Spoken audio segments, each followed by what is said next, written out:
Hello students.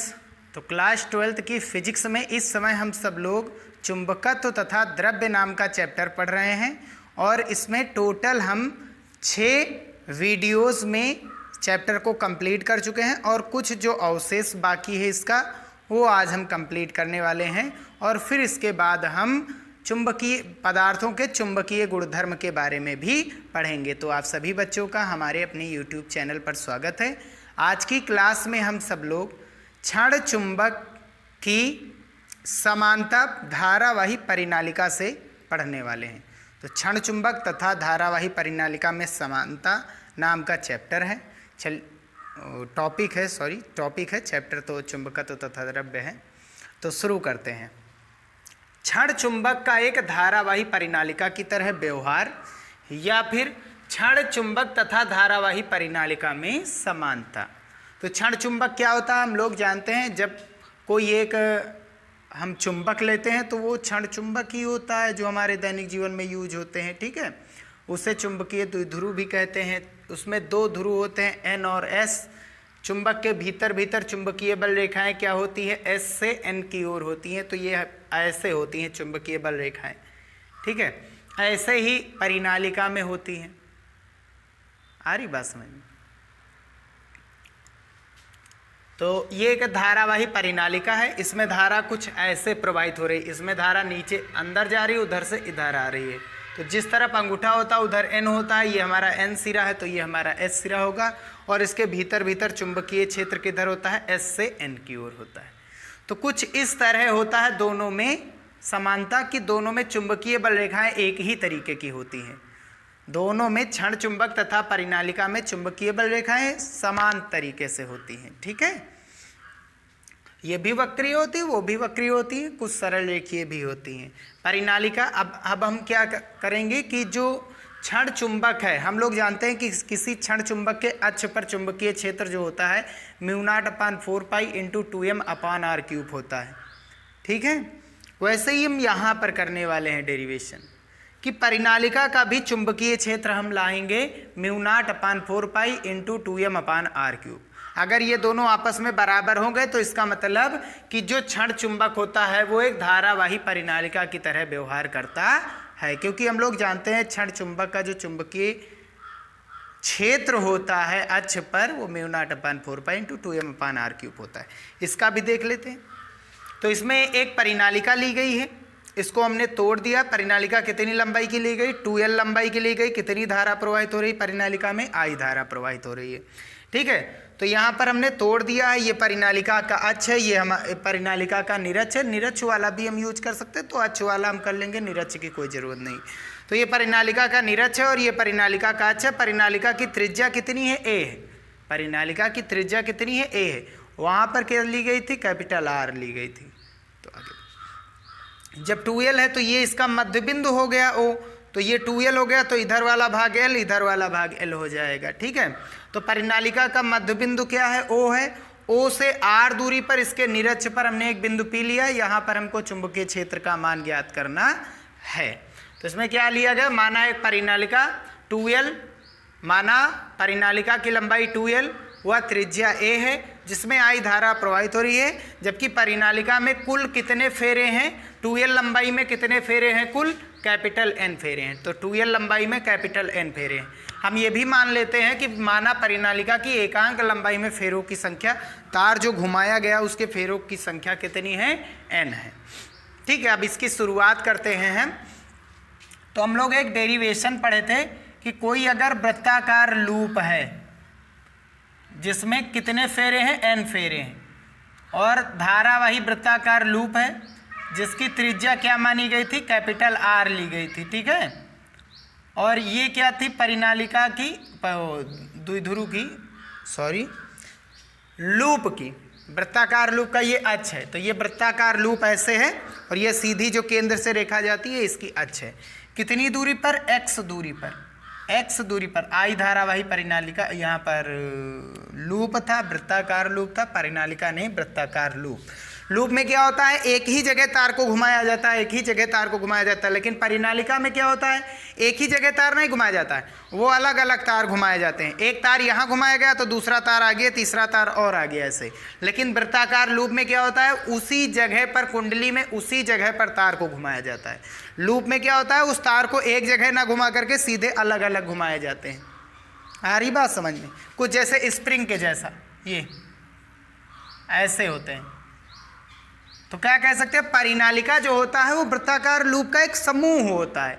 इसमें बहुत सारी होती हैं वृत्ताकार लूप, जैसे 1 2 3 4 वैसे हैं। समझ में आ रही बात?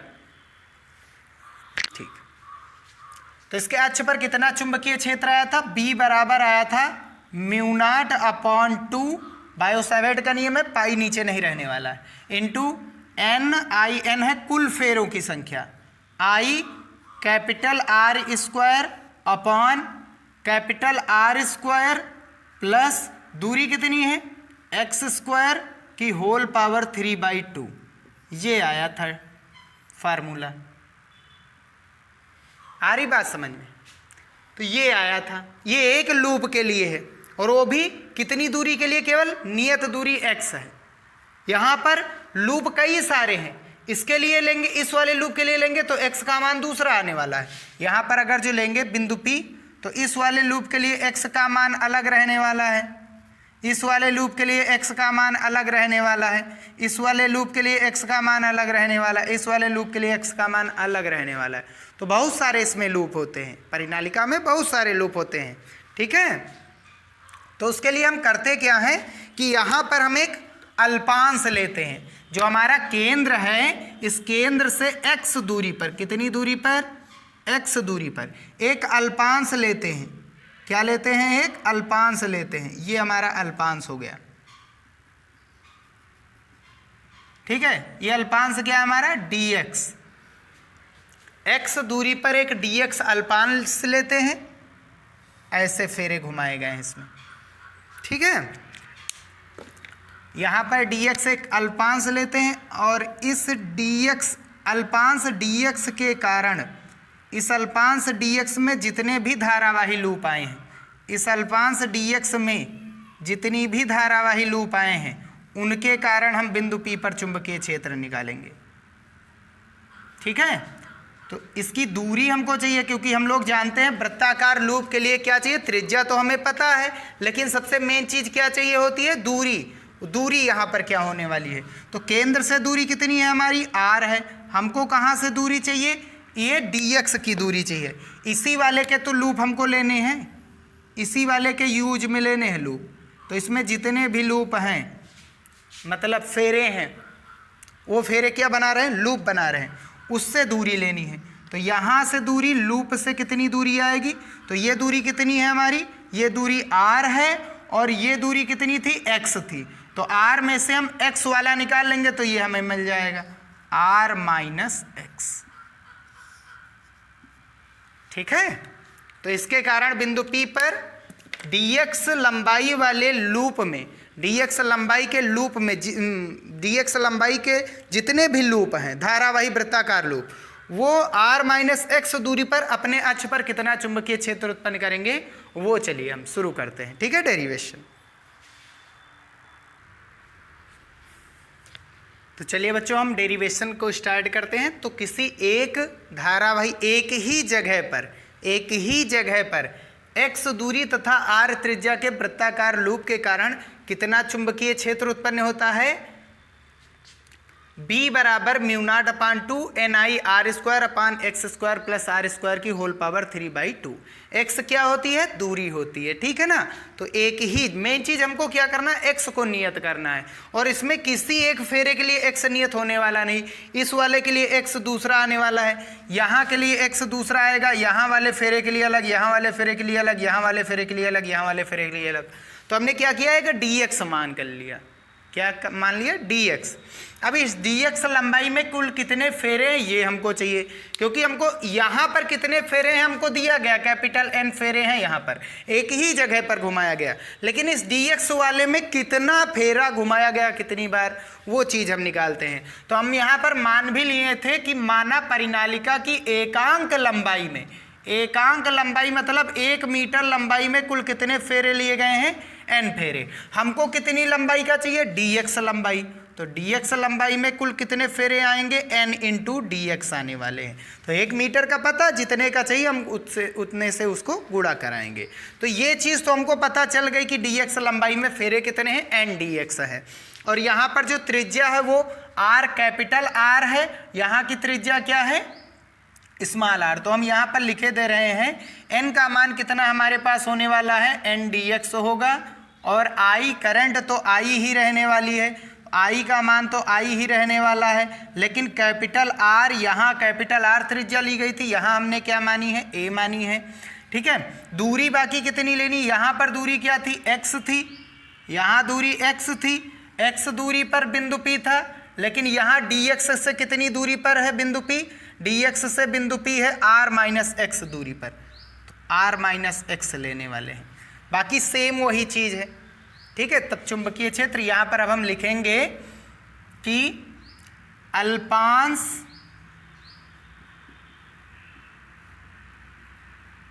dx लंबाई वाले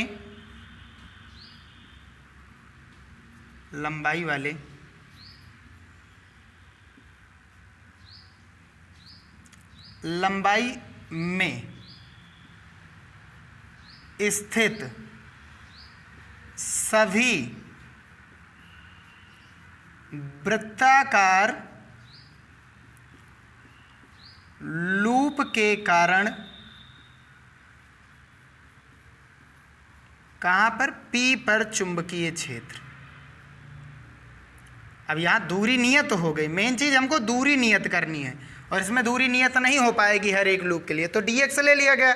अब dx एक बहुत छोटी लंबाई है, तो उसके लिए तो दूरी हमारी r माइनस एक्स सभी फेरों के लिए होगी, ये भी सभी के लिए। ठीक है,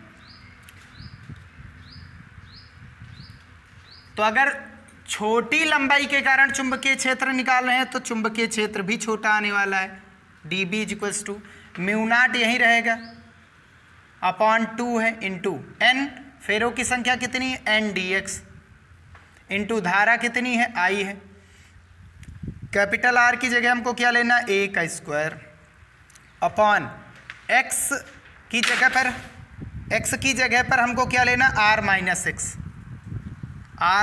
एक्स का होल स्क्वायर, और प्लस का कैपिटल R की जगह पर हमको क्या लेना है, a का होल स्क्वायर का होल पावर कितना है, 3/2 है। ठीक है, ये इतना कोई दिक्कत तो नहीं, बस सेम यही चीज़ है करना। अब क्योंकि R की अपेक्षा, ये इस वाले R की अपेक्षा x बहुत ही छोटा है, R की अपेक्षा x बहुत छोटा, R इतना बड़ा है और x बहुत छोटा सा अल्पांश है, बहुत छोटा सा एक x ये दूरी है। ठीक है, तो हम क्या करते हैं, x को नगण्य मानते हैं, और साथ ही साथ अच्छा परिनालिका किसे कहते हैं, तो परिनालिका एक आधार होता है, कोई एक आधार लेते हैं, जैसे चीनी मिट्टी का मतलब हम ले सकते हैं जो हमारे कप वगैरह घर पर आते हैं जिससे हम चाय पीते हैं, उसको वो जिससे बनता है वो चीनी मिट्टी से ही बनता है, उसके ऊपर जब तार के फेरे चढ़ाते हैं, ठीक है, तो ये बनता है हमारा परिनालिका, और धारा प्रवाहित करने पर ये परिनालिका बन जाता है। अब खास बात ये है कि जो परिनालिका होती है उसकी मोटाई बहुत कम होती है, मोटाई कम हुई यानी परिच्छेद क्षेत्रफल भी कम होगा, तब उसकी त्रिज्या भी क्या होती है, बहुत ही नगण्य होती है त्रिज्या, और लंबाई इसकी क्या होती है, अनंत होती है परिनालिका की। इसीलिए परिनालिका के बाहर चुंबकीय क्षेत्र शून्य आता, क्योंकि ये बहुत बड़ी लंबाई की होती है और बहुत कम मोटाई की होती है, तो दूर से घूम करके आएगा, n से घूम करके दूर से आएगा s की ओर, तभी तो बाहर चुंबकीय क्षेत्र का प्रभाव नहीं रहता, क्योंकि चुंबकीय बल रेखाएं नहीं होती हैं, वो दूर से घूम करके आती हैं। ठीक है, तो यहाँ से क्या होने वाला है कि जो a है वो भी r की अपेक्षा बहुत छोटा है, a भी r की अपेक्षा बहुत छोटा, यानी r यहाँ पर बहुत बड़ा है। ठीक है, तो इसलिए हम क्या करते हैं, x व a को क्या मान लेते हैं, नगण्य मान लेते हैं, नगण्य मान लेते हैं। ठीक है ना। तो अब आगे क्या होने वाला है कि जो dB है हमारा वो μ0/2 इंटू में n आगे लिखे दे रहे हैं NI² उतना ही वो ऊपर रहेगा और अपॉन में x नगण्य हो गया, कैंसिल, 0 हो जाएगा, ये x 0 हो जाएगा, a b क्या हो गया, r की अपेक्षा नीचे हर में बात हो रही है, हर की बात हो रही है, r से तुलना कराएगी, ऊपर r नहीं है नीचे r है, तो ये भी 0 हो जाएगा। यानी यहाँ पर क्या बचा, केवल ये 0 है, ये 0 है, तो ये r का स्क्वायर और बाहर कितना है पावर 3/2 और 2 से 2 हो जाएगा कैंसिल। हम dB का मान यहाँ से निकाल सकते, अच्छा dx भी बचा, dB का मान यहाँ से निकाल सकते हैं कि μ0/2 इंटू NIA² अपॉन r की पावर 3 dx। ये हमें dB का मान मिल गया है। अब हमको क्या चाहिए, एक छोटी लंबाई dx लंबाई में कुल कितने फेरे हैं उसके कारण चुंबकीय क्षेत्र है। अब हमको पूरी कितनी लंबाई के लिए निकालना है, 2l लंबाई के लिए। अगर हम ध्यान से देखेंगे तो O के केंद्र O के दाहिनी ओर वाले L का मान क्या होता है, पॉजिटिव होता है। चतुर्थांश में क्या होता है, देखिए ये हमारा मूल बिंदु होता है, इसके बाईं ओर जो L होगा वो माइनस है होगा और दाहिनी ओर वाला L क्या लेते हैं, हमेशा प्लस लेते हैं, यही तो होता है ना। तो ये हमारा टोटल है 2l, लेकिन जो केंद्र मूल बिंदु O के बाईं ओर है वो माइनस का हम लेंगे L और जो दाईं ओर है वो प्लस का L लेंगे। हमको परिनालिका की कितनी लंबाई दी गई है, 2l लंबाई, तो 2l लंबाई वाली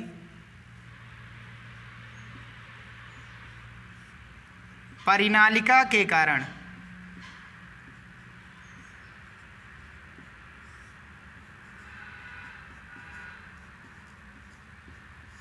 चुंबकीय क्षेत्र, या हम कह सकते हैं संपूर्ण धारावाही परिनालिका के कारण चुंबकीय क्षेत्र। अब हमको छोटी लंबाई के लिए पता है, संपूर्ण के लिए निकालने के लिए हम क्या करते हैं, समाकलन। उसके लिए हम क्या करते हैं, जो हमारा dB आया है dx के कारण उसका करते हैं समाकलन। हमको कितनी लंबाई के लिए चाहिए, 2l लंबाई के लिए चाहिए। अगर उस 2l को हम देखेंगे, केंद्र O के दाहिनी ओर हमने dx लिया तो उसके लिए कितनी लंबाई है, दाहिनी ओर के लिए लंबाई कितनी l, बाईं ओर जब dx लेंगे तो उसकी लंबाई क्या आने वाली है, माइनस का l, क्योंकि केंद्र मूल बिंदु के बाईं ओर माइनस, O के बाईं ओर माइनस और दाईं ओर क्या होता है, हमेशा मान प्लस होता है x का, है ना।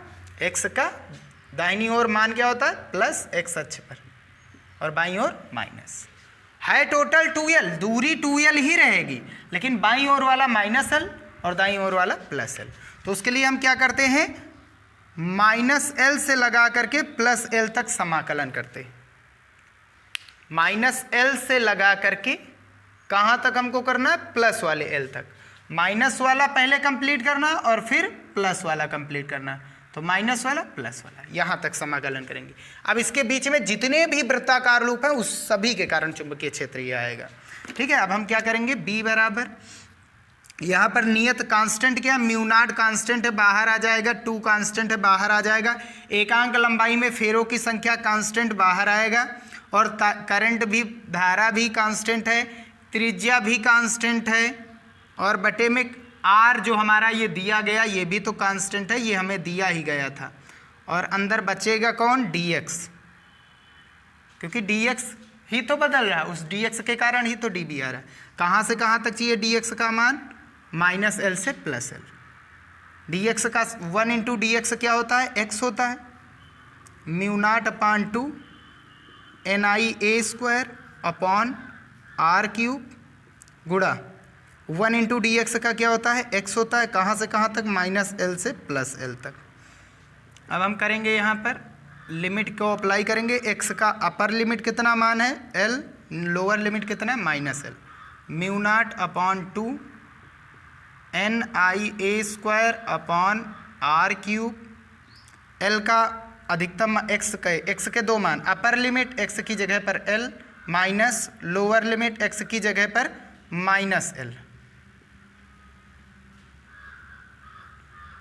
तो यहाँ से हल करेंगे तो b बराबर कितना हो गया, μ0/2 इंटू NIA² और माइनस एल प्लस एल हो जाएगा, माइनस माइनस प्लस, L और L 2L हो जाएंगे, गुणा 2L और बटे में कितना है हमारे पास r³।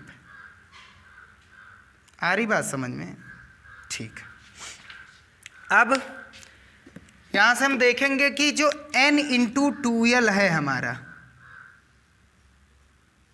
n into 2L, n into 2L क्या है हमारा, n है हमारा एकांक लंबाई में फेरों की संख्या, एकांक लंबाई यानी 1 मीटर लंबाई में फेरों की संख्या कितनी होगी, n है, और हमारी परिनालिका की लंबाई कितनी दी गई 2L, और 2L लंबाई में फेरों की संख्या कितनी हो जाने वाली है, n गुणा 2L होगा।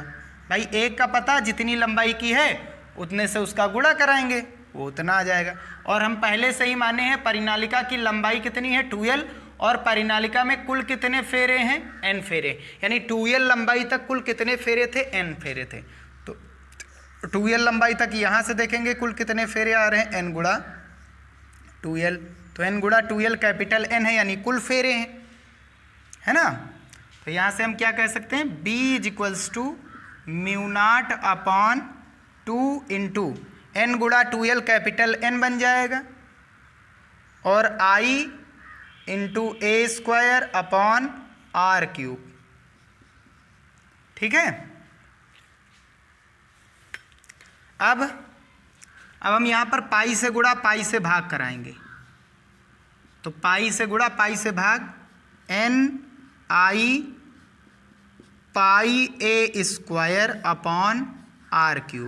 तो लूप कैसा है, इसमें वृत्ताकार ही तो है। जैसे ही देखो यहाँ पर बनाया गया एक वृत्ताकार लूप जिसकी त्रिज्या क्या है, a है, तो इसका क्षेत्रफल लूप का कितना आएगा, πr² होता ना, और यहाँ त्रिज्या क्या मानी गई है, लूप वृत्ताकार, वृत्त का क्षेत्रफल πr², यहाँ त्रिज्या क्या है, a है, तो a का स्क्वायर, ठीक है। तो πa² कितना होता है हमारा, a होता है। तो कोई एक धारावाही लूप है, हमने ये बताया था धारावाही लूप है वृत्ताकार जिसमें I धारा प्रवाहित हो रही है, उसका चुंबकीय द्विध्रुव आघूर्ण कितना होता है, NIA होता है, ठीक है। यदि इसकी त्रिज्या कितनी ली गई है, a ली गई है, तो a क्षेत्रफल का मान कितना आने वाला है, πr² यानी त्रिज्या का स्क्वायर। तो NIA क्या होता है हमारा, कैपिटल M होता है। किसी परिनालिका धारावाही लूप का क्या होता है, ये धारावाही लूप का चुंबकीय द्विध्रुव आघूर्ण होता है, कैपिटल M धारावाही लूप का, NIA बताया गया था। तो B बराबर कितना आने वाला है, B बराबर μ0/2π इंटू में NIA, ये क्या हो जाएगा हमारा, कैपिटल M हो जाएगा, और बटे में कितना है r³। अब 2 से गुणा 2 से भाग कराएंगे, μ0/2 दूनी 4, और यहाँ पर कितना हो जाएगा 2m/r³। और यही क्या था हमारा, किसी क्षण चुंबक के अक्ष पर चुंबकीय क्षेत्र, यही हमारा क्षण चुंबक के अक्ष पर चुंबकीय क्षेत्र आया था, जो क्षण चुंबक के अक्ष पर चुंबकीय क्षेत्र के बराबर है, ठीक है। और इस डेरिवेशन से सिद्ध होता है कि कोई भी क्षण चुंबक जो होता है, क्षण चुंबक का चुंबकीय क्षेत्र कितना आया था अक्ष पर, b = μ0/4π k यानी कि, और इंटू में 2m/r³ आया था। तो क्षण चुंबक का जो चुंबकीय क्षेत्र होता है वो किसके बराबर होता है, परिनालिका के अक्ष पर चुंबकीय क्षेत्र के बराबर होता है। तो परिनालिका के अक्ष पर चुंबकीय क्षेत्र यही होता है, और यही क्षण चुंबक के अक्ष पर चुंबकीय क्षेत्र होता है। अगर पूछा जाएगा क्षण चुंबक का धारावाही परिनालिका की तरह व्यवहार, क्षण चुंबक का धारावाही परिनालिका की तरह व्यवहार, तो ये डेरिवेशन करेंगे। अगर धारावाही परिनालिका का क्षण चुंबक की तरह व्यवहार करना है, दिखाना है तुमको, तो तुमको ये वाला डेरिवेशन करना है, क्षण चुंबक के अक्षीय स्थिति में चुंबकीय क्षेत्र, जो हमने माना था Q प्लस मतलब M-M और प्लस M के कारण निकाला गया था चुंबकीय क्षेत्र, फिर उसका मान निकाला गया था। वो यूज करना है। तो याद रखिए, अगर क्षण चुंबक का धारावाही परिनालिका की तरह व्यवहार दिखाना है तो ये डेरिवेशन करेंगे। अगर धारावाही परिनालिका का क्षण चुंबक की तरह व्यवहार दिखाना है तो वो हम क्षण चुंबक वाला डेरिवेशन करेंगे अच्छी स्थिति का। आ रही बात समझ में? जो जिसके जैसा व्यवहार कर रहा है। तो क्षण चुंबक का हमको पता था कैसा कितना होता है, K2m/r³। हम परिनालिका के कारण निकाले तो परिनालिका का भी इतना होता है। तो अतः हम कह सकते हैं जो क्षण चुंबक था वो परिनालिका की तरह व्यवहार कर रहा, तभी तो इसका डेरिवेशन उसके जैसा है। उसका डेरिवेशन किए थे, सूत्र निकाले थे, इसके जैसा आ रहा कि नहीं आ रहा? ठीक है, बस यही था हमारा डेरिवेशन। इम्पॉर्टेंट है, कई सालों से ये हट चुका था सिलेबस से, लॉकडाउन से, इस बार जुड़ा है तो एग्जाम में पूछा भी जा सकता है। यहीं पर हम वीडियो को समाप्त करते हैं। वीडियो पसंद आया तो उसे लाइक जरूर कीजिएगा।